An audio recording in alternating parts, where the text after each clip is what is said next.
কয়টার দিকে খবর পাইছিলেন? হ্যাঁ, 3টায়। কি কি খবর পাইছেন?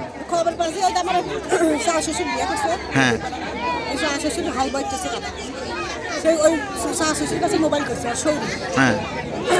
সৌরি মোবাইল করে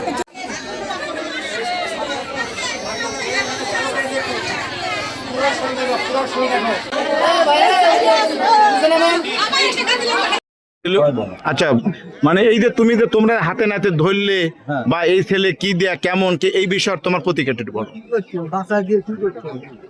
বলো। আমি বামিয়াল আইসা শুনি, বামিয়াল বাজারে যাচ্ছি, আইসা শুনি যে এক মহিলা কোপ দিয়ে জব করে। আচ্ছা, এখন শুনে দেখি যে আমারই মামা থেকে। মাশাআল্লাহ। এখন ওরই বোনের আবার ওর ভাইও আছে আমার সাথে। এখন ওকে আমি যা করছি কে রে কোন চিড়ে একজনে বলে মারি হেল দিছে জব করে করছে কেউ। এখন এর মধ্যে ওর কাছে মোবাইল আসলো, ওর ভাইয়ের কাছে। ওর ভাই আমার সাথেই আছে যে আমি থেকে করছি আমার বোনের জব করে। আমি কিন্তু আমিও তো শূন্য গণ্ডগোল করছি, ভাই আমার বোনের জব করছে তা কেউ ধরে পারে। তখন আমরা 3 জন আসছি, আমি সাগর আর রাব্বি, ওর ভাই, ওই মিয়াচলের ভাই।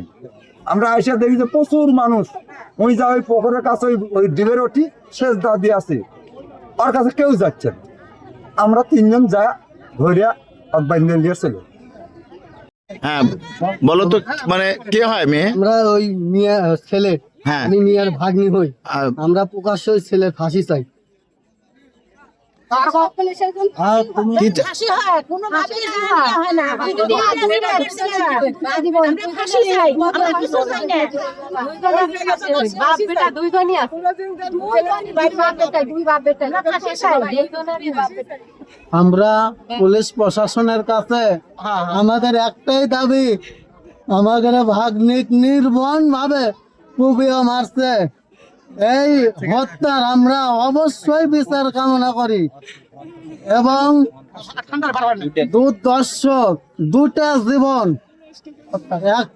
একসাথে 1 মিনিটে শেষ করে দিয়েছে। তাহলে এতদিন সংসার করলো, তার বুকে কি একটু মায়া দেওয়া হলো না? জবাই করছে, জবাই করার পরও সে আসক্ত হয়নি, তৃপ্ত হয়নি, তারপরেও তার ডানা পেট এইভাবে তাকে কুচি কুচি করে গোটা শরীর প্রকাশ্য নির্মম ভাবে তাকে হত্যা করা হয়েছে। এবং শুধু তাই না, হত্যা করে মহল্লাবাসী প্রতিবেশীরা তারা পলাতক হয়ে চলে গেছে।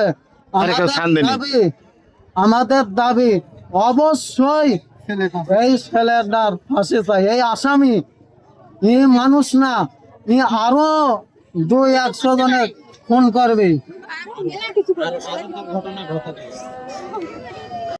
ওই ছেলে কি নেশা টেশা করতো? ছেলে নেশা টেশা করেছিল কিনা এটা আমি সঠিক জানি না। জানেন না? কি করে এমনি কি করে খাইতো? কৃষি কাজ করেছিল। কৃষি কাজ করেছে।